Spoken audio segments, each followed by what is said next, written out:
Jérémie chapitre 5. On est toujours dans le même oracle contre Juda, qui a fait le chapitre 3, le chapitre 4 et maintenant le chapitre 5. Sauf que ici, l'accent se déplace un peu. On a parlé de la prostitution, l'idolâtrie, on a comparé Israël et Juda, et maintenant on en vient sur une dimension plus sociale. Vous voyez, ne pas rendre de culte à Dieu, qui est la source de toute justice et de toute bonté, ça a forcément un impact économique et social. Ça introduit ce que plus tard Saint Jean-Paul II appellera des structures de péché. Verset 4, vous entendrez parler des faux serments, on prend Dieu à témoin pour commettre l'iniquité, on vous parlera des transgressions, on vous parlera de la traîtresse, on vous parlera de l'incrédulité, on vous parlera d'un cœur endurci, on vous dira qu'il y a une absence de Dieu, on parlera d'iniquité, de péché, de corruption des riches, de corruption des juges, de faux prophètes, de prêtres qui ne font pas leur travail. Enfin bref, c'est une société entièrement corrompue que vous avez devant vous. C'est sous l'apparence de la piété du peuple, toujours l'hypocrisie religieuse d'Israël et de Juda, une absence de loi. C'est le règne du plus fort. Enfin, un verset parmi tant d'autres que vous allez entendre. Gras et repus, ils ont même franchi les limites du mal. Ils n'ont pas jugé selon le droit la cause de l'orphelin, ils en tirent profit. Ils n'ont pas rendu justice aux malheureux, et moi je pourrais ne pas sévir contre eux.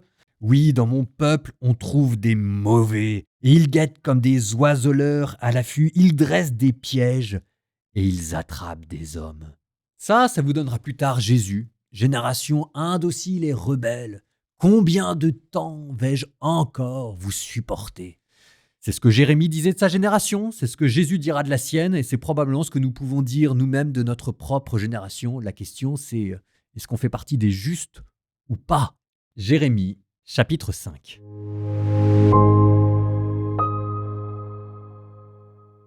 Parcourez les rues de Jérusalem, regardez donc et renseignez-vous. Cherchez sur les places et si vous trouvez un homme, un seul, qui pratique le droit et recherche la vérité, alors je pardonnerai à la ville.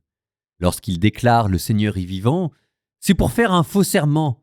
Ton regard, Seigneur, n'est-il pas tourné vers la vérité ? Tu les as frappés, ils n'ont pas frémi. Tu les as exterminés et ils ont refusé la leçon. Ils ont rendu leur visage plus dur que le roc. Ils ont refusé de se convertir. Et moi, je me disais, ce sont des misérables. Ils agissent comme des sots, parce qu'ils ne connaissent pas le chemin du Seigneur, ni le droit de leur Dieu. Alors j'irai chez les grands et je leur parlerai, car ceux-là connaissent le chemin du Seigneur et le droit de leur Dieu. Mais eux aussi, ils ont brisé le joug, ils ont rompu les liens. Voilà pourquoi le lion les attaque depuis la forêt, le loup des steppes les dévaste, le léopard est aux aguets devant leur ville. Tous ceux qui en sortent sont mis en pièces. Car leurs révoltes se sont multipliées et leur infidélité n'ont cessé de grandir. Comment te pardonnerai-je ? Tes fils m'ont abandonné, ils ont juré par des dieux qui n'en sont pas.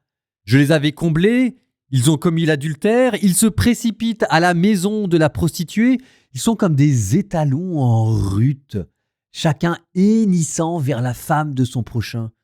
Et je pourrais ne pas sévir contre eux, oracle du Seigneur, ne pas me venger d'une telle nation. Escaladez ces terrasses et saccagez, mais n'en faites pas extermination. Enlevez ces sarments, car ils ne sont pas du Seigneur. Oui, la maison d'Israël et la maison de Juda m'ont vraiment trahi, oracle du Seigneur. Ils ont renié le Seigneur, et ils ont dit « Non, pas lui ». Le malheur ne viendra pas sur nous, nous ne verrons ni l'épée ni la famine. Quant aux prophètes, ils ne sont que du vent, la parole n'est pas en eux, qu'il leur soit fait selon ce qu'ils disent. C'est pourquoi, ainsi parle le Seigneur Dieu de l'univers.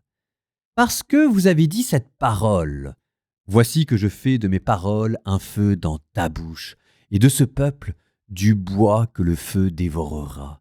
Contre vous, maison d'Israël, voici que je fais venir de loin une nation, oracle du Seigneur. C'est une nation impétueuse, une nation très ancienne, une nation dont tu ne connais pas la langue, dont tu ne comprends pas ce qu'elle dit. Leur carquois est un sépulcre béant, car ils sont tous des héros. Ils dévoreront ta moisson et ton pain. Ils dévoreront tes fils et tes filles. Ils dévoreront ton petit et ton gros bétail. Ils dévoreront ta vigne et ton figuier. Par l'épée, ils réduiront à rien tes villes fortifiées dans lesquelles tu mets ta confiance. Pourtant, même en ces jours-là, oracle du Seigneur, je ne vous exterminerai pas. Et quand vous demanderez « Pourquoi le Seigneur notre Dieu nous a-t-il fait tout cela ?» tu leur répondras « De même que vous m'avez abandonné pour servir dans votre pays les dieux de l'étranger, de même vous servirez des étrangers dans un pays qui n'est pas le vôtre. Annoncez-le dans la maison de Jacob.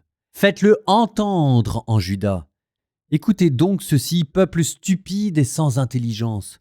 Ils ont des yeux et ne voient pas, des oreilles et n'entendent pas.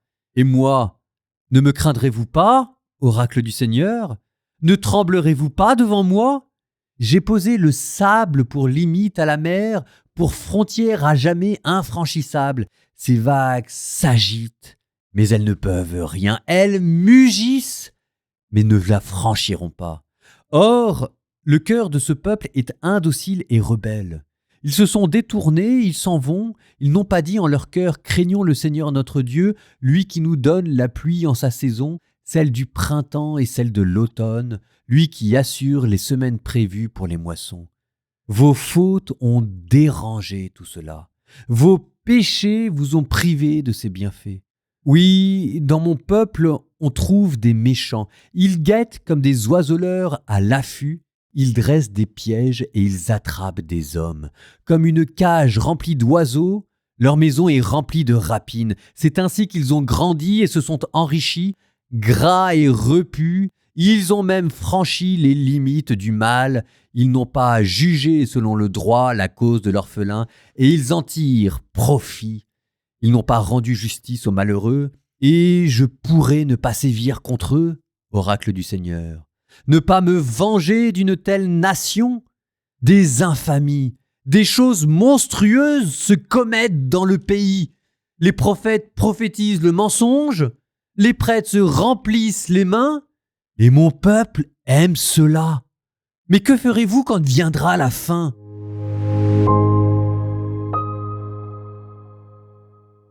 Alors ça fait partie des énigmes de ce chapitre.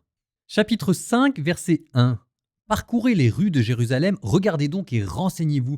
Cherchez sur ces places si vous trouvez un homme, un seul qui pratique le droit et recherche la vérité, alors je pardonnerai à la ville. On dirait un défi. On ne sait pas très bien d'ailleurs à qui il est lancé ce défi. À Jérusalem, à Jérémie. Alors tout de suite, on pense à Abraham intercédant pour Sodome. Remplacer Sodome par Jérusalem et Abraham par Jérémie, et on se dit qu'on a gagné au change. Abraham, il y avait un petit côté marchand de tapis, souvenez-vous, s'il se trouve 50 justes, puis ensuite on baisse à 40, 30, 20, 10, et Abraham s'arrête à 10, on ne sait pas très bien d'ailleurs pourquoi, et on se dit, bah là, Dieu est encore plus miséricordieux, s'il s'en trouve un seul, ça me suffira. Sauf que c'est d'autant plus tragique, parce qu'on se penche vers le peuple, mais il pêche par ignorance, on se penche vers les élites, mais elles pêchent parce qu'elles sont corrompues, donc à la plus grande miséricorde de Dieu répond le plus grand désastre moral de Jérusalem.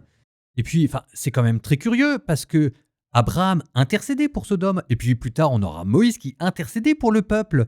Et là, Jérémie n'intercède pas. Alors que s'il y a bien un juste à Jérusalem, on pourrait au moins espérer que ce soit Jérémie. Il est prophète. Des hommes justes devant Dieu, des prophètes qui intercèdent, ça s'est déjà trouvé. Je reprends Moïse. Mais Moïse, en haut du mont Sinaï, juste après le veau d'or, qui intercède pour son peuple et qui le sauve. Mais là, c'est exactement pareil. On est juste après le veau d'or. Sauf que manifestement, Jérémie n'est ni Abraham ni Moïse et il n'intercède pas. D'ailleurs, c'est pas que Jérémie est méchant ou refuse d'intercéder, c'est parce que Dieu lui a interdit d'intercéder. Ça, on ne l'a pas encore vu.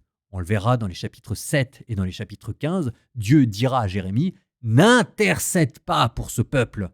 Si vous voulez, il y a quelque chose quand même de très curieux. Une plus grande miséricorde de Dieu qui abaisse le palier de 10 à 1, mais en même temps qui le relève en interdisant aux prophètes d'intercéder pour son peuple. Alors on fait quoi de tout ça? D'abord, ça nous rappelle que Dieu n'est pas intéressé par la quantité. Là, il y a quelque chose d'extrêmement étonnant. Dieu, en fait, sauver une personne ou sauver 1 million de personnes, pour lui, c'est à peu près la même chose. D'une certaine manière, ce qui intéresse Dieu, c'est l'exemplarité. Ce qu'il cherche, c'est de voir qu'au moins c'est possible que sur Terre, il y ait une parcelle de bien à l'état pur. Et c'est tout ce qu'il demande. On avait déjà vu ça dans le livre des juges. Souvenez-vous, le peuple entier qui se détournait de Dieu. Et à ce moment-là, il y avait une personne, un héros qui se levait et le peuple était sauvé. Et Dieu est un artiste. Dieu, il ne fait pas dans le gros. Dieu, simplement, ce qu'il veut, c'est un chef-d'œuvre. Et si jamais il a obtenu ce chef-d'œuvre, si jamais il obtient cette perle précieuse sur un tas de fumier, il sauvera le tas de fumier pour qu'il y ait cette perle précieuse. Bon, sauf que là, le tas de fumier est parvenu tellement haut qu'un intercesseur humain, ça ne suffira plus. C'est pour ça d'ailleurs qu'il interdit à Jérémie d'intercéder. C'est parce qu'on aurait l'impression que si jamais ça suffisait, on n'aurait pas compris à quel point de dépravation morale on en était venu. Enfin, Sodome avait l'excuse d'être païen dès l'origine. Le veau d'or, le peuple avait l'excuse de sortir de l'esclavage. Ici, on a vu à l'épisode précédent, il n'y a aucune excuse. Ils ont eu les prophètes, ils ont eu la loi, ils ont le temple, ils ont tout. Et c'est pour ça qu'il interdit maintenant à Jérémie d'intercéder. C'est parce que Jérémie, c'est peut-être un saint homme, mais sa sainteté n'est pas à la hauteur du péché qu'il doit sauver. Ça vous donnera une phrase d'Origène, un père de l'Église, enfin d'ailleurs il n'est pas père de l'Église mais c'est quasiment tout comme, qui affirme que Dieu cherche toujours un intercesseur et lorsque personne ne peut se présenter, c'est lui-même qui viendra sous la forme du Fils pour sauver son peuple. Mais on n'en est pas encore là. Pour l'instant, le défi est lancé, il reste à planer au-dessus de Jérusalem comme une malédiction. Et pour lever cette malédiction, il faudra attendre un certain nombre de siècles. Il n'y a que Dieu qui pourra la prendre pour la supporter. Il faudra qu'il envoie son Fils. Pour nous, Jésus-Christ s'est fait pécher afin d'attirer la malédiction du péché sur lui. Nous terminons par une prière. Au nom du Père et du Fils et du Saint-Esprit. Amen. Seigneur, toi qui es venu sur terre pour intercéder pour l'humanité, parce que personne n'était juste. Je connais mon péché. Je connais mon injustice. Et pourtant, Seigneur, tu as mis au fond de mon cœur le désir de la sainteté et le désir de l'intercession. Seigneur, tu as mis en moi le goût de la prière. Et je te prie pour mes proches, pour leurs difficultés financières. Je te prie pour leurs difficultés affectives et amoureuses. Je te prie, Seigneur, pour les maladies de mes proches. C'est toi, Seigneur, qui as mis dans mon âme ce goût de cette prière. Alors, à défaut d'être juste, laisse-moi rentrer dans ta justice. Et à défaut d'être saint, laisse-moi rentrer dans ta sainteté, Seigneur. Fais de moi un Abraham, sauvant une ville entière. Fais de moi un Jérémie, avertissant un peuple pour qu'il se convertisse et retourne à toi. Seigneur, écoute ma prière, non pas sur mes propres mérites, mais sur celui de ton Fils Jésus-Christ. Mais sauve mes proches, protège ma famille, guéris les malades, réconforte les affligés.